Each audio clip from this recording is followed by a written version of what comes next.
السلام علیکم ورحمۃ اللہ وبرکاتہ۔ وعلیکم السلام۔ آج کے اس علمی جائزے میں ہم ایک ایسے دور میں جا رہے ہیں جو تاریخ کا ایک بہت ہی حیران کن موڑ تھا، 15ویں اور 16ویں صدی کا زمانہ۔ جی بالکل، یہ وہ وقت تھا جب دنیا قدیم سے جدید کی طرف جا رہی تھی۔ اور مزے کی بات یہ ہے کہ یہ کوئی صرف سیاسی اتھل پتھل نہیں تھی، بلکہ ایک بہت بڑا فکری انقلاب تھا، ایک مکمل فکری انقلاب۔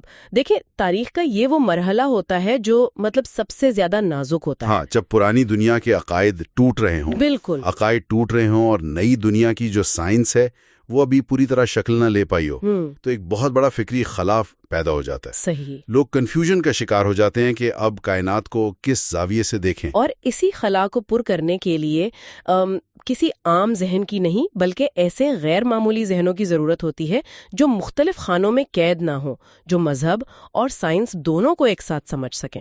بالکل، اور آج کے ہمارے اس جائزے کا مرکزی کردار ایک ایسی زبردست شخصیت ہے، نکولا ڈیکوسا۔ ہاں، 1401 سے 1464 کا ان کا دور ہے۔ جی، اور یہ کوئی عام عالم نہیں تھے۔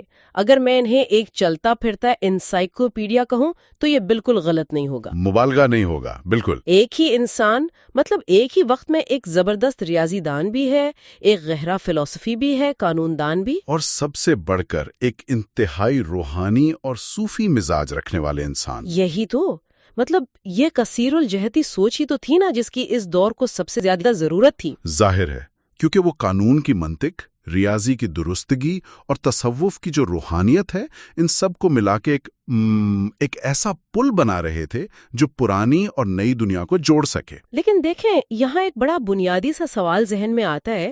میں سوچ رہی تھی کہ ایک انسان کے اندر اتنے مختلف اور بظاہر متضاد علوم ایک ساتھ کیسے جمع ہو سکتے ہیں؟ یہ ایک بہت اہم سوال ہے۔ کیا کوئی پیدائشی طور پر اتنا بڑا عالم ہوتا ہے، یا اس غیر معمولی ذہن کی تربیت کہاں ہوئی؟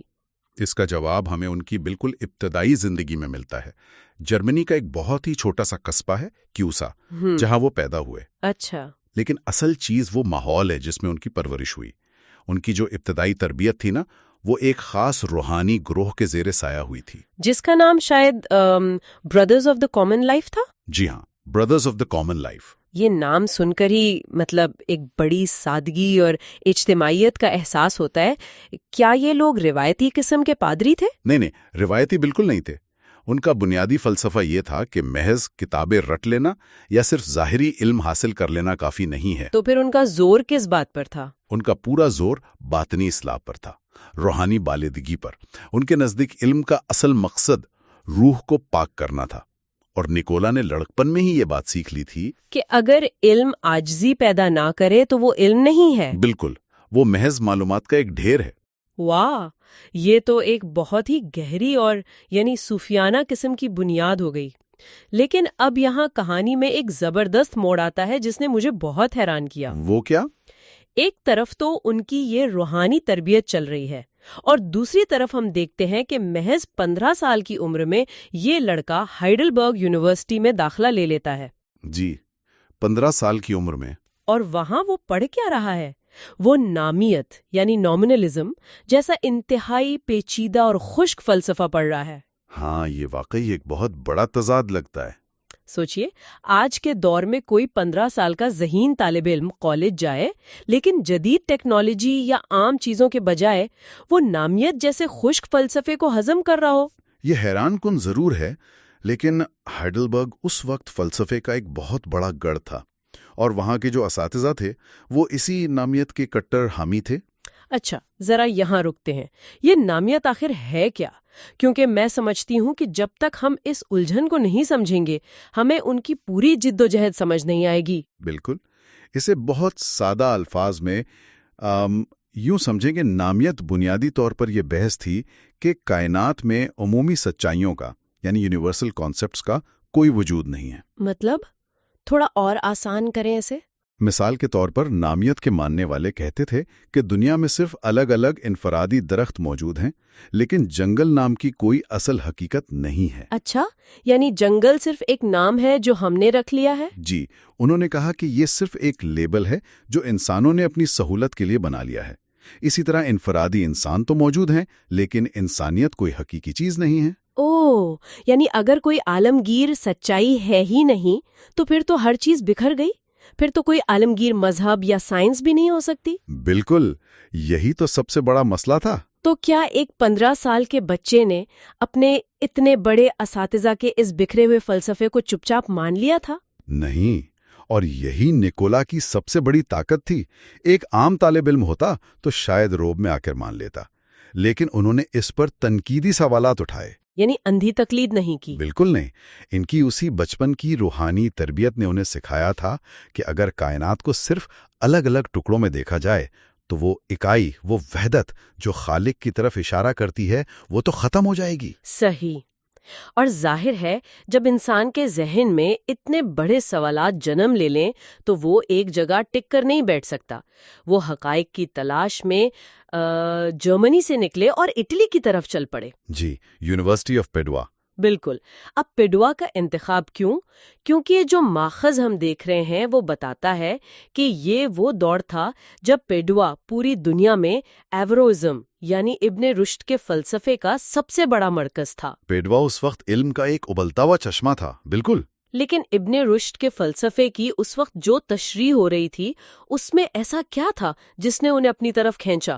دراصل ایوروازم اپنے دور کا ایک بہت طاقتور، منطقی اور خالص عقلی نظریہ بن چکا تھا۔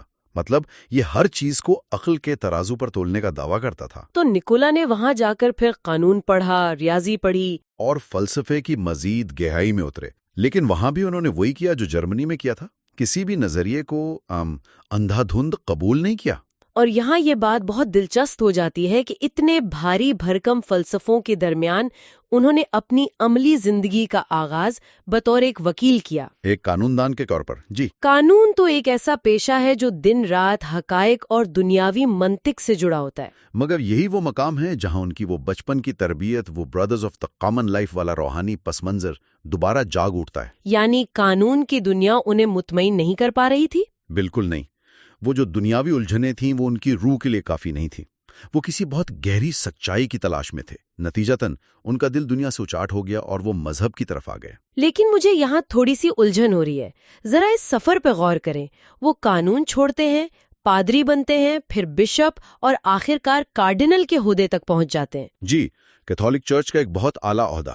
اب 15ویں صدی کا یورپ اور کیتھولک چرچ، یہ تو وہ دور تھا جب چرچ میں سیاست اور بدعنوانی عروج پر تھی۔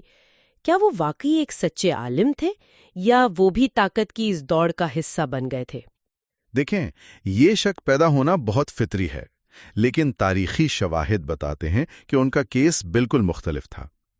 ان کی عظمت ان کے عہدے کی وجہ سے نہیں تھی، بلکہ ان کے علم اور تقوی کی وجہ سے تھی۔ اچھا، اس کا کوئی خاص ثبوت؟ سب سے بڑا ثبوت یہ ہے کہ ان کے سخت ترین مخالفین یعنی پروٹیسٹنٹس بھی ان کی برداشت اور نرمی کے قائل تھے۔ واہ، ایک ایسے دور میں جب مذہب کے نام پر خون بہایا جاتا تھا، ایک کارڈینل کا اپنے مخالفین سے عزت پانا واقعی بہت بڑی بات ہے۔ بالکل۔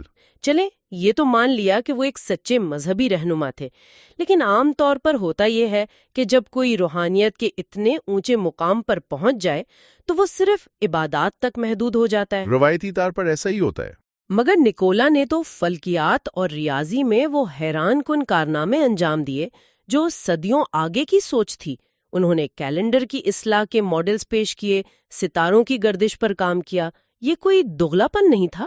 ہمارے آج کے دور کے حساب سے شاید لگے، کیونکہ ہم نے سائنس اور مذہب کو دو الگ الگ ڈبوں میں بند کر دیا ہے۔ بالکل۔ لیکن نکولا کے ذہن میں ایسا کوئی بٹوارا نہیں تھا۔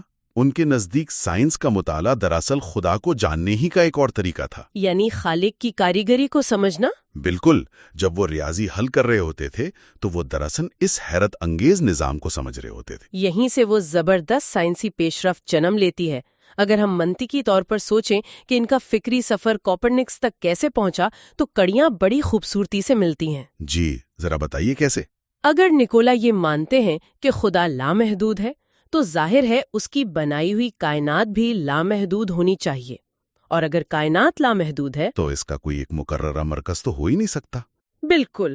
اور اگر کائنات کا کوئی مرکز نہیں ہے تو پھر یہ پرانا عقیدہ کہ ہماری زمین کائنات کے بیچ میں ہے وہ تو خود بخود غلط ثابت ہو گیا. بالکل ایسا ہی ہے. ایک 15ویں صدی کے کارڈینل کا کوپرنیکس کے لیے راستہ ہموار کرنا یہ تو ایسا ہی ہے جیسے کوئی قرون وسطی کا راہب کوانٹم فزکس کی پیشگوئی کر دے.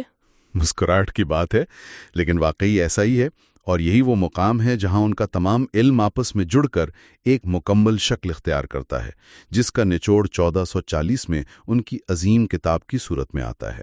اور اس کتاب کا عنوان ہی انسان کو چونکا دیتا ہے. کتاب کا نام ہے عالمانہ جہالت یعنی وائز اگنورنس. آئیے اس نقطے کو کھولتے ہیں. ضرور.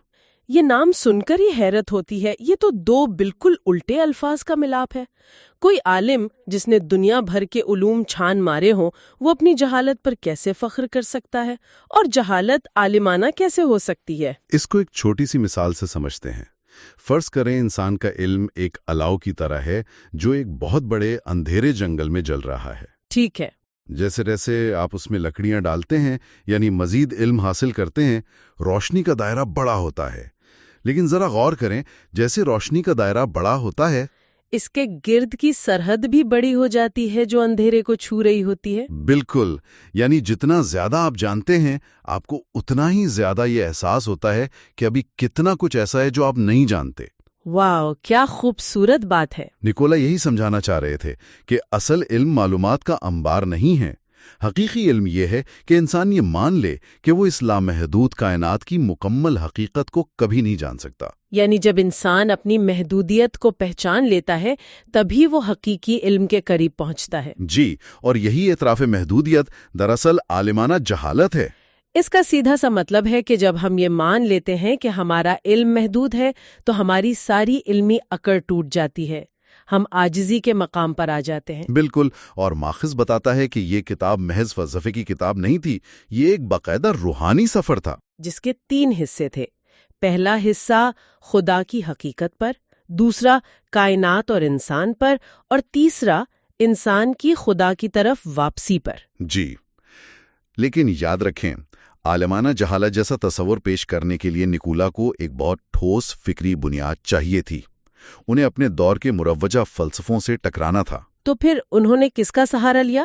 کیونکہ ہم نے دیکھا کہ نامیت کو بھی مسترد کر دیا تھا اور وہ پیڈوا کی ابن رشدیت سے بھی مطمئن نہیں تھے. تو پھر ماضی سے کن مفکرین کا انتخاب کیا؟ ان پر 3 بڑے فلسفیوں کے اثرات تھے، ڈایونیسیس، پروکلس اور جان سکوٹس اریجینا. لیکن سب سے زیادہ اثر جس فلسفے کا تھا وہ افلاطونیت یعنی پلیٹونزم تھا. تو افلاطونیت کی طرف واپس جانے کی کیا ضرورت تھی؟ کیا ان سارے بحرانوں کا حل صرف پچھلے دور کی افلاطونیت میں چھپا تھا؟ اسے سمجھنے کے لیے دیکھیں کہ اس وقت دنیا جن 2 بڑے بحرانوں کا شکار تھی وہ کیا تھے.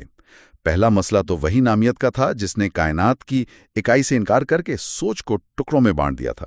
ہاں، دنیا ایک مشین کے پرزوں کی طرح ہو گئی تھی جس کا روحانی رابطہ ٹوٹ گیا تھا.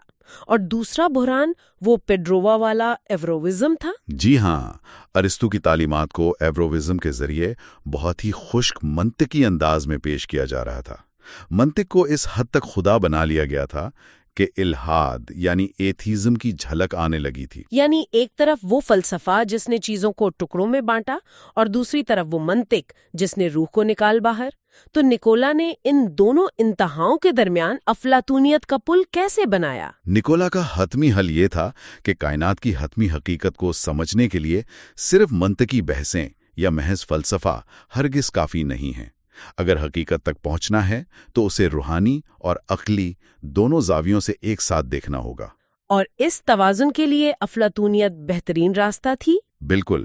افلاطونیت نے انہیں وہ ڈھانچہ دیا جس میں مادی دنیا صرف ایک ظاہری چھلکا ہے اور اس کے پیچھے ایک گہری روحانی حقیقت موجود ہے. یہ کتنا زبردست اور گہرا حل تھا. اگر ہم اس تمام گفتگو کا خلاصہ کریں تو یہ بات بالکل صاف ہو جاتی ہے کہ نکولا ڈی کوسا ایک ایسا عظیم مفکر تھا جس نے علم اور روحانیت کو جوڑا، ایک خوبصورت توازن پیدا کیا. ہاں، فلسفہ اور ایمان میں ایک توازن. اور سب سے بڑی بات، انسان کو اس کی اصل پہچان دی کہ تم محدود ہو اور تمہاری نجات اسی میں ہے کہ تم